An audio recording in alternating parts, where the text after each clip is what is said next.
Welcome to another day. Today is Thursday, the 15th of January 2026. My name is Odile and this is High Voltage, your weekday news analysis show where we review and analyze the news and also talk about issues affecting us as citizens of Nigeria, ranging from politics to education, health, security, and other topical stories making rounds in the country. Join the conversation this morning by calling in on 0706 048 5853, 0706 048 5853. And you can also join us live on YouTube on High Voltage News. Like, subscribe to this channel, like, comment, and share the video so others can also be part of the conversation. All right, this morning, let's take a look at the top stories making the headlines. But then I would like you to know that today is the Armed Forces Remembrance Day. Yes, January 15th is marked by the Nigerian Army as a day of remembrance. And on this day, Army honors soldiers who lost their lives during the first coup and in subsequent military operations. So the remembrance serves both as a reflection on Nigeria's the military history and a tribute to those who served the nation. Okay, so let's see what's on the papers. We start with the Daily Trust. And on the Daily Trust, the major headline there says, 60 years after Sardauna, Balewa Akintola. 60 years after Sardauna, Balewa and Akintola. All right, that is on the page 3, 4, 5, and 6 of the Daily Trust newspaper. That's a long editorial. So on the page 3, 4, 5, and 6 of the Daily Trust newspaper, 60 years after Sardauna, Balewa, and Akintola. All right, let's take a look at the history of Nigeria. So this is also the day that 60 years ago, there was a coup by the Nigerian military, the first military coup in Nigeria, that led to the loss of many of our military. It led to the loss of them. So let's see what Daily Trust is saying about this. So today, January 15, 2026, marks 60 years since Nigeria's first military coup, which claimed the life of foremost political leaders, including the Prime Minister, Sir Abubakar Tafawa Balewa, Premier of Northern Region, Sir Ahmadu Bello, Premier of Western Region, Samuel Akintola, and millions both. Because there are so many young persons that might not have had any experience of the first coup and what is currently going on and we cannot compare. Some of us cannot really compare. We don't know what happened. We just heard. So we were not there to tell the story. So we came up and they told us the story of what happened 60 years ago. So today we are remembering the army that lost their lives and also those who plotted the coup that were also killed in the process. Now, the Daily Trust went on to give the broadcast of Nzogu. That's the leader, the person that led the coup. And if you like to get more stories more information on the coup that went on in 1960, you might as well look at the Daily Trust, and also is on the Vanguard newspaper and in most of the newspapers. Yes, in most of the newspapers. The Vanguard says 60 years after, why Nzogu coup was inevitable. So this is an interview by Major General IBM Aruna. So he was granted this interview and he explained some of the things that happened during that time. He explained some of the things that went on during that time, because this year, 2026, marks 60 years since January 15th, 1966 military coup, and it ended the First Republic and later led to the Civil War in 1967. So what is your recollection of the coup and the civil war? For our fathers, for our mothers that you are around during the period that are still here, what is your recollection? What do you have to tell us about the first military coup and also the civil war in Nigeria? Because one thing is, we cannot forget our history. We cannot forget the things that happened. We cannot forget what led to this and what led to that. These are historic events.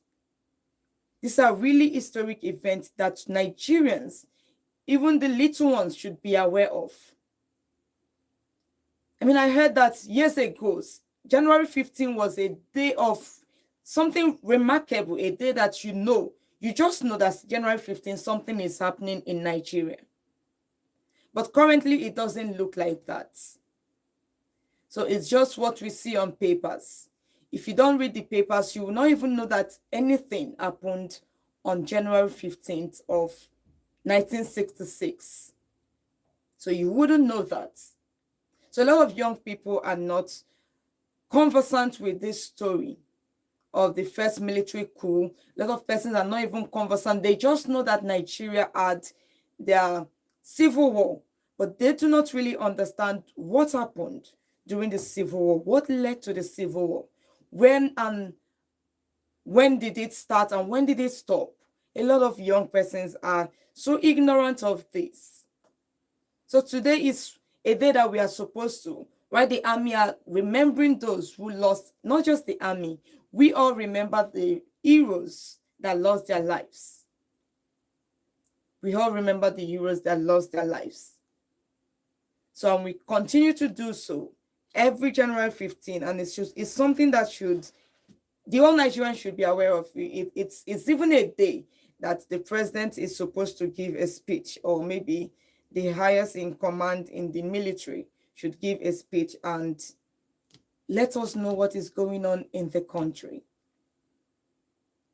So you can call us later on if you have an idea, if you are there, to give us the experience or what you think about the first military coup and also the civil war. We'd like to know about it. If you'd like to know about it, if you have a first-hand knowledge. So it won't be just what we are reading on the papers. Tell us what you experienced and what you are currently, if you compare the military of the past and the present military, who did better? Who is doing better? Who is really looking out for the citizens? Who is really looking out for the citizens? And when we look at the whole thing, we see that there's a lot of things. I think back then, the military were so valued. The army officers, they were highly valued. People would see them and show respect. But currently, it feels like it's not the same thing. An army officer dies, an army officer is killed, and it feels like nothing. How are they buried? How did they bury them? So it just feels like they are just normal human beings, normal civilians. That they are just civilians, nothing. So the whole thing, this is the reason why this particular day is not something that is known to a lot of persons, because if they are taking the military very serious, I mean, we all should be aware of this. From the little to the oldest, we should be aware of this day. So I really think that the leaders, maybe they should be sent to the war front so that they will see what these army officers, what they are doing for the country. A lot of them are dying because of the battles they are fighting for the countries. Yes, we are asking them to do more, but then a lot of persons have lost their lives because they were sent to war. War that most of us are not even aware of. But they went there just to protect the nation, and they lost their life in the process. So both those that lost their life in the past and those that even yesterday, some of the news that we might not really get to hear of. So this is a day to pay respect to the soldiers, to those who have dedicated their lives to serving the nation. It's not something that we should take for granted. No, they are doing a lot for the citizens. Who knows how many persons would have invaded the country if they had not been there? So we respect the army officers, both the fallen ones, the past and the present one. We respect them. And we are glad that they are in the war front fighting the battle for us. Because we civilians, we cannot fight the battle. Can we even hold guns and fight? We cannot. So this is a day of remembrance. To all the fallen heroes, we are showing respect to you. We are telling you that we value your work. We value all the things that you've done in the country. We truly do. So like I said, yes, if you have a first-hand experience of the first military coup and also the civil war, you would like to call in and tell us. We'd like to learn a lot from you today. We'd like to learn a lot from you today. So remember that the phone line to call is 0706 048 5853. So you can call and let us know what your reaction on the military coup, what went wrong, what was right, and exactly what you think that we should know about. All right, so still let's take a look at the next headline. And we are on This Day newspaper that says, friend of a thief is a thief. Musa wants Gumi, others sympathizing with terrorists. Friend of a thief is a thief. Musa wants Gumi and others sympathizing with terrorists. And this you see on the page 8 of This Day newspaper. So I'm very happy that at least a high-profile person is now beginning to talk to. We've been saying someone should talk to Gumi. What do you mean by kidnappers are kidnapping to make money? What do you mean by we should rehabilitate these persons? What do you mean by we should negotiate with kidnappers, with terrorists? And nobody has been saying anything to him. No government official has come out to say that enough is enough. We need to stop. We can't keep hearing this from you. So now the Minister of Defense, General Christopher Musa, has warned Gumi and other sympathizers, those sympathizing with the terrorists, those sympathizing with bandits, to stop their behavior. And like I said, he said, a friend of a thief is a thief. A friend of a kidnapper is a kidnapper. A friend of a terrorist is a terrorist. So when you come out there and stand on live TV, national TV, to come and tell us that we should take it easy with terrorists, you should also be aware that these terrorists are not taking it easy on Nigerians.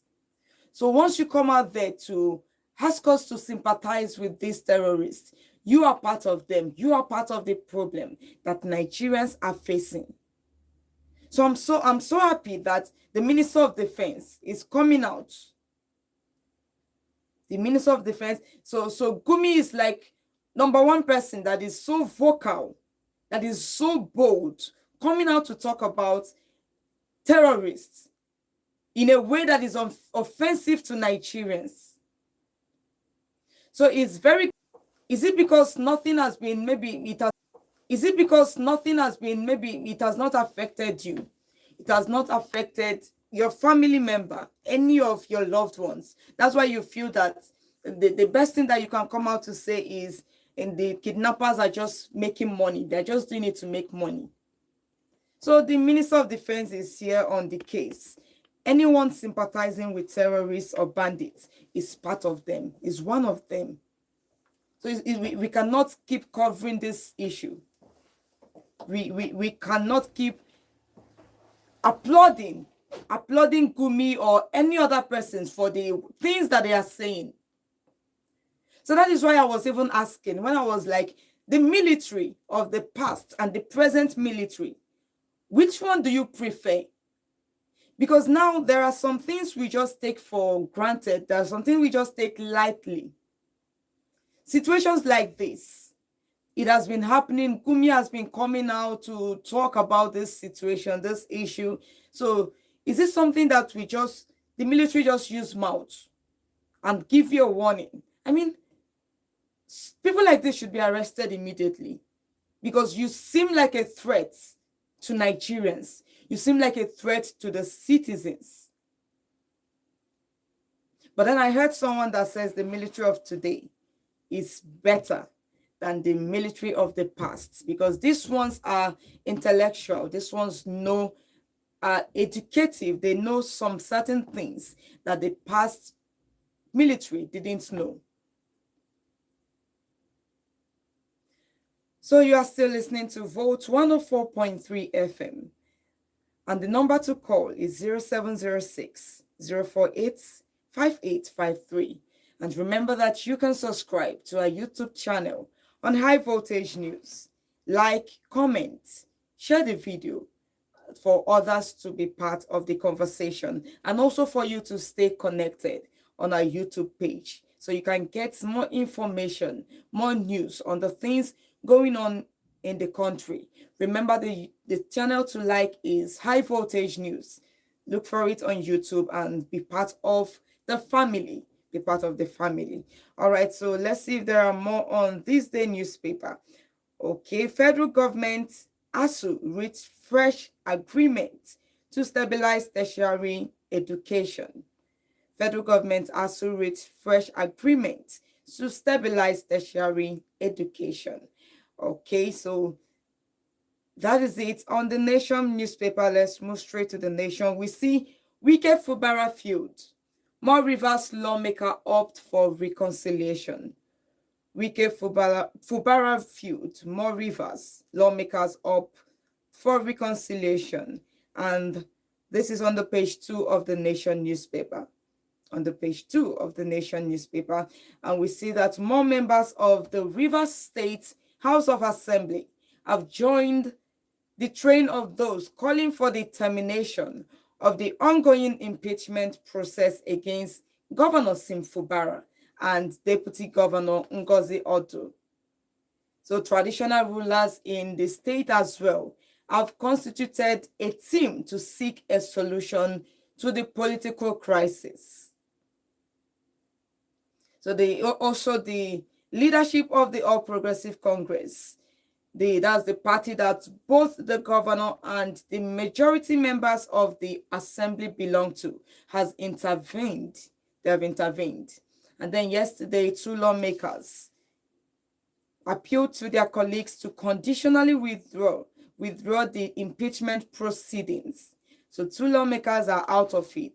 Some of the persons that agreed to be part of the impeachment process, they are no longer part of it. They don't want to belong to it. They want peace. They want peace. They want them to rethink what they are doing, the actions that they are taking, to rethink it. So they said that although the governor and his deputy might have violated the Constitution, pleas by respected leaders to the assembly cannot be ignored. It cannot be ignored. So this appeal comes 2 days after some minority leader had pleaded with other colleagues to temper justice with mercy. So I think is high time that Wike already knew. It's high time he knew that the governor of Rivers State is Sim Fubara. The number 1 person of Rivers State is Sim Fubara. He remains the governor until any other thing, until any impeachment or until the end of his office. He remains the governor of Rivers State. I don't know, when Wike was the governor, did he have this kind of fight? Did he have this fight with Peter Odili? Did he have this kind of crisis that led to the suspension of the sitting governor? That led to Wike saying he did not consult me before going into APC. As the father of Sim Fubara, I'm trying to understand why he has to consult him. with all the battles that they've been going through. Even Fubara knowing that this man is the reason I was suspended. Is the reason I was suspended for 6 months. So now that I've made a decision to be part of the ruling party, I should also come and consult you. So I think Simfubara is trying to end the godfatherism in politics in Rivers State. But Wike still doesn't understand that. He really needs to face his job in the FCT. As the minister, he needs to face his job. One thing that I've noticed, it feels like the only thing he keeps doing is in Abuja is to demolish buildings. I mean, there should be other job criteria for the FCT. There should be other things they should be doing, more than demolishing buildings, bringing down people's houses, and then running to Rivers State to cause a fight, or maybe running to other places to grant interviews, to be granted interviews, going from one place to another. He should sit in his office and do the job that he was appointed to do. Until 2027, let's see how it's going to be. But for now, like I said, Sim Fubara remains the governor of Rivers State, the #1 man of Rivers State. So Wike needs to know that. Wike needs to understand that. It seriously needs to do that. So let's see if we can take more of this. They said that the 4 lawmakers did not disassociate themselves from the impeachment notices signed by 26 lawmakers. That the move by this lawmaker to stave off the impeachment is conditional. So the governor is expected to respect the Constitution in his conduct of state affairs. So it's expected to respect the Constitution. Of course, everybody is expected to respect the Constitution, no matter your level, no matter your position. Everyone in the country is expected to respect the law, even the president of the nation. So the Constitution of your state, the Constitution of the Federal Republic of Nigeria is all expected to be respected by everybody. Although unfortunately, it seems like some persons are above the law and nothing is being done about it. You decide what you do. The court says something and you do otherwise, and there's no sanction. That is Nigeria. That is what we've seen in the country. So a lot of persons seem to be above the law. It feels like it's just the poor. It's mostly the poor that are not above the law, but every other person, no. Once you are wealthy, once you are influential, you might become one of those people that can do anything you want. So when a poor person steals in the market, he is arrested, he is charged to court. When the rich person embezzles money, it's a different case altogether. It's a whole lot different case. But they are all thefts. But then some persons are punished, while some persons are not punished. So when it comes to law enforcement, the government needs to take it seriously. Because this is the problem we have in the country. We look at the law, we read the law, we know what the law says, but we do not follow the law. We do what we want to do, and at the end of it, there's no sanction, there's no fine. We just keep living our lives. So a lot of persons need to be brought to order. A lot of persons need to be brought to order. All right, let's take more on the Nation newspaper. We see U.S. pauses immigrant visa processing for Nigeria, Ghana, and 73 others. U.S. pauses immigrant visa processing for Nigeria, Ghana, and 73 others. Remember that you can join the conversation on 0706 048 5853, 0706 048 5853. So on the Nation newspaper, US pauses immigrant visa processing for Nigeria, Ghana, and other 73 other countries. Okay, so it's on the page 2 of the Nation newspaper. All right, let's take a look. The Trump administration is placing an indefinite pause on immigrant visa processing from 75 countries, including Nigeria, including Ghana, so further restricting the legal routes for entering the United States. The State Department yesterday said the administration wants to bring an end to the abuse of the system by those who would extract wealth from the American people by using welfare and public benefits. So President Donald Trump has sought to limit both illegal and legal crossing into the United States since returning to the office. So there's been a ban on this, a ban on that. So all that he has been doing, he says, is for security purpose of the people in the country.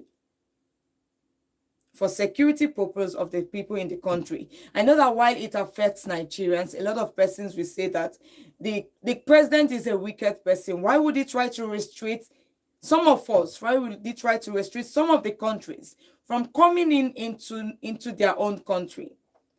But when they say that it has to do with security, then it's a good one. Because when you have a country that allows everybody to come in, you are threatening, you are putting the lives of your citizens at risk. You are putting the lives of your citizens at risk. So anybody can come into your country, Nigeria, anybody can come into Nigeria because we feel that they are tourists, they want to come and do sightseeing, see what is going on in the country, see the things that we have, the resources and all that we have in the country. As a result of that, a lot of persons are coming in. That is a threat to the citizens of the country. So now, yes, this would have been an avenue to make a revenue for the United States, but he is considering the security of the citizens of the country. He's considering ensuring that the people living in that country, they are safe. So for now, January 21st, there will be no issuance of visa to these 75 countries until they are done with the process. There will be no issuance of visa to the 75 countries.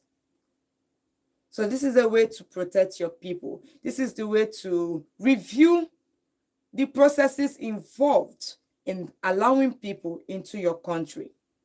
You have to meet certain criteria. You can't just come into the country. So I think I support the move to an extent. I support it when it comes to security. I support it. So you don't just allow anybody to come in. You have to meet a standard, a certain criteria before you are allowed to come into my country. How do I know that you are not planning? You are not coming there to plan something. You are not coming there to defraud my people. You are not coming there to steal from my people or to kill any of my persons. How do I know that? So these are whatever street action that has to enforcement that is done on allowing people come into the country. Most countries should also effect that. And most of the African countries should also effect that. Because one thing about us is when we see people coming in, white people, Americans, Europeans, all these people coming in, we are free to accept them. There might not be thorough questioning. Because they are white, we just allow them to come in without checking a lot of things. So there should be strict enforcement on the people that you allow, the criteria on the people you allow to come into the country. So now from January 21st, there will be no issuance of visa to Nigeria, Ghana, and some other countries, Asian countries, the even American country and Oceanic, some of these countries. All right, so let's take a look at another paper. On the Guardian newspaper, we see TUC demand immediate withdrawal of no work, no pay directive for health workers. TUC demands immediate withdrawal of no work, no pay directive for health workers. Okay, so let's see what's that. This is on the Guardian newspaper. So there's been a fresh confrontation between the organized labor and the federal government. It is escalating into a broader labor crisis as the Trade Union Congress of Nigeria, has warned that the enforcement of a no work, no pay directive and the stoppage of salaries of health workers could destabilize an already fragile healthcare system in the country. It could destabilize it. I mean, these are the people that they are coming in. The reason they want to go on strike is because they are not being treated properly. They are not being treated well by the federal government. They've laid their demands to the government. The government is yet to meet those demands, and they are planning to go on strike. And then you are threatening them with no work, no pay. It is not right. Everybody should be allowed to I mean, these are the ways, like I said yesterday, these are the ways we hold the government accountable. These are the ways we tell them that we are not satisfied with the services that you are rendering to us. We are not satisfied with what you are doing for us. So we need you to do better. So now, because we want to go on strike, or you are now trying to shut us up by telling us that you are not going to pay us if we go on strike. That is not the right thing for any government to do.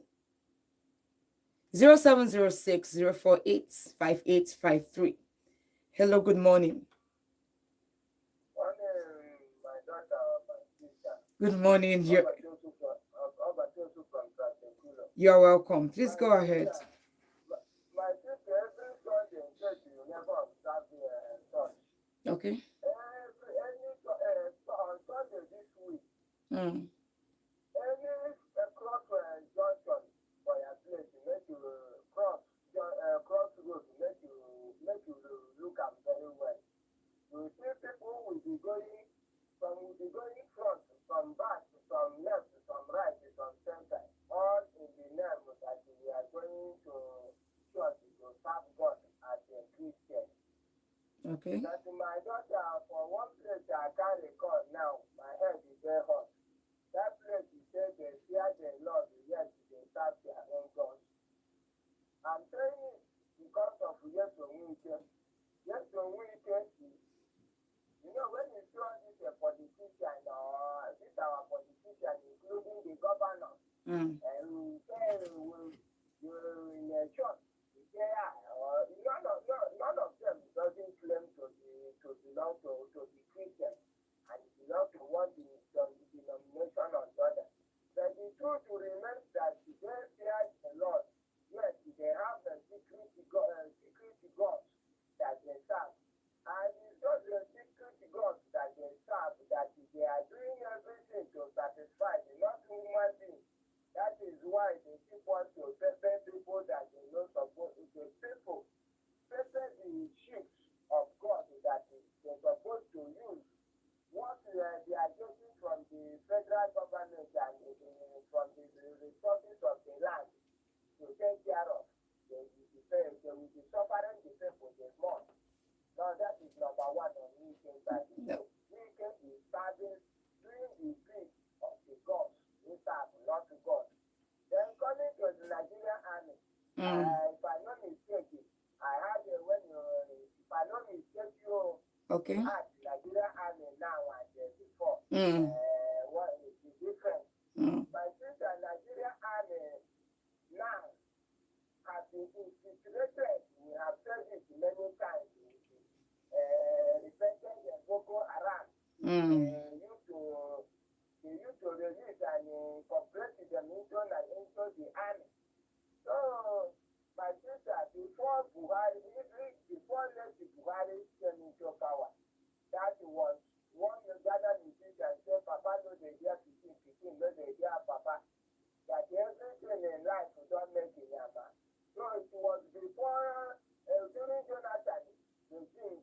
they started to put their plan and implement it to remove Jonathan.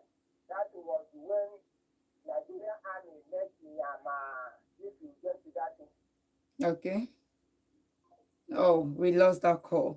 All right, you two can join the conversation on 0706 048 5853. Hello, good morning. Hello, good morning. Good morning, you're welcome. Your name and your location. Yeah, I remember when I'm coming from Enugu.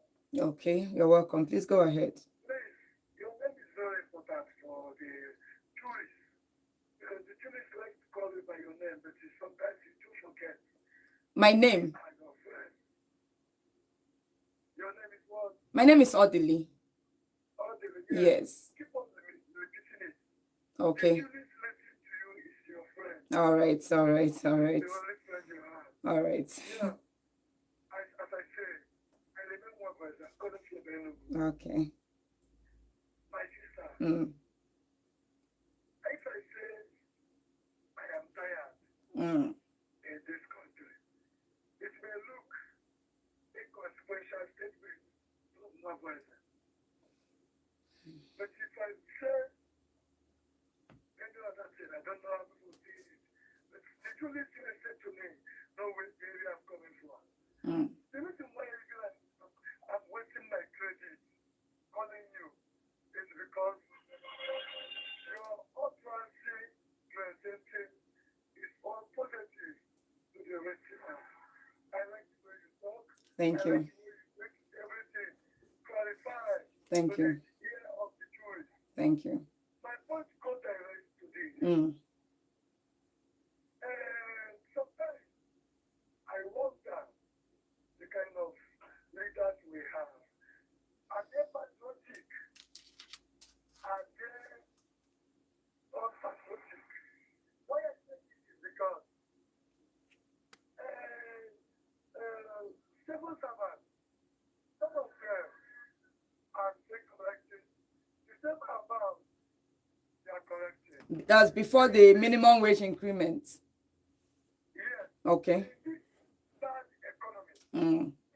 Yes. My point goes direct to this. One, who passed bill of no work, no pay. Don't you expect the civil servants to express their grievances? Are you trying to tell me that when you beat a child, you expect him to not cry? No.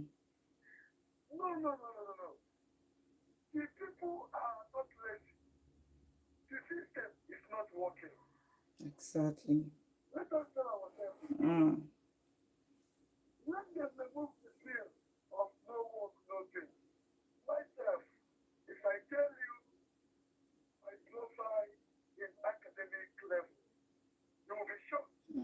But I'm no longer interested in working for Nigeria because the salary cannot provide any meal in my family table. Any civil servant can pay 150,000. What are you expecting that person to do? You employ that person to become a thief in the organization. You pay him 150. That's 10,000 naira every day. Times that. Do you know what it is? 150,000. And you know that person cannot provide any meal in a table. Exactly. In a family a day. And we don't want them to express their feelings, how they feel. They say when they express there is no work, my brother or my president, take yourself. Are you patriotic or are you not patriotic? Coming in soldier, our soldier, they are the what they are. They are patriotic. Okay. The reason is one, the system is not working. Whereby we tell the soldier to catch Boko Haram in hand, don't kill him. How can you catch somebody with gun in hand? So our soldiers need the cause. Our soldiers, they are the patriotic and they are the national guys in Nigeria. I will go out in air. My name is Lemo President. Thank you so much. Thank you so much. All right, yes, the truth remains that the system is not really as good as we want it to be. Because why would you, like you said, why would you beat a child and expect the child not to cry?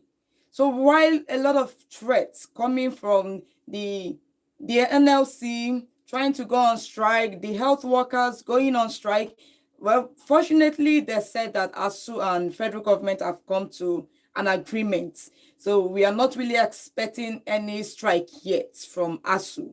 But then these ones, they want you to do something for them. You are telling them that you will not be able to pay them if they don't work. So how would they ensure that you really do what they want? Their demands, 15 of them, have not been met by the government.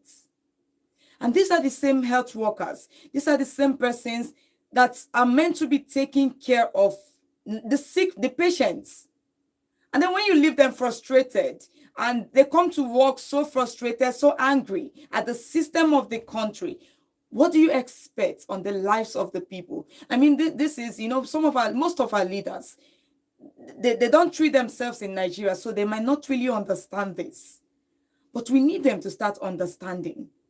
We need them to put themselves in the shoes of the people that they are leading, so they can be able to lead us well.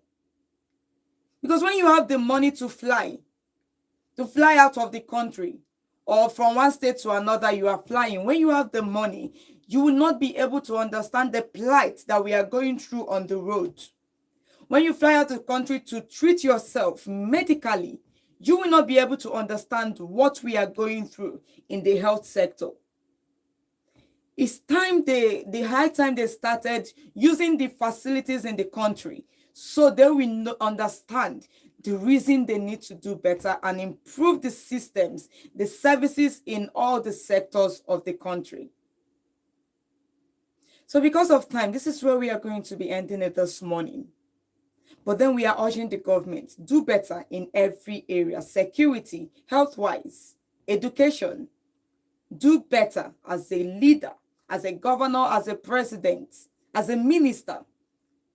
Let your work speak for you. That is what we are urging them to do for us, Nigerians. So thank you for being part of the program. Thank you for tuning in, for calling in. Join us again tomorrow by 9 a.m. to 10 a.m. for more of the news, for more of the analysis, and also for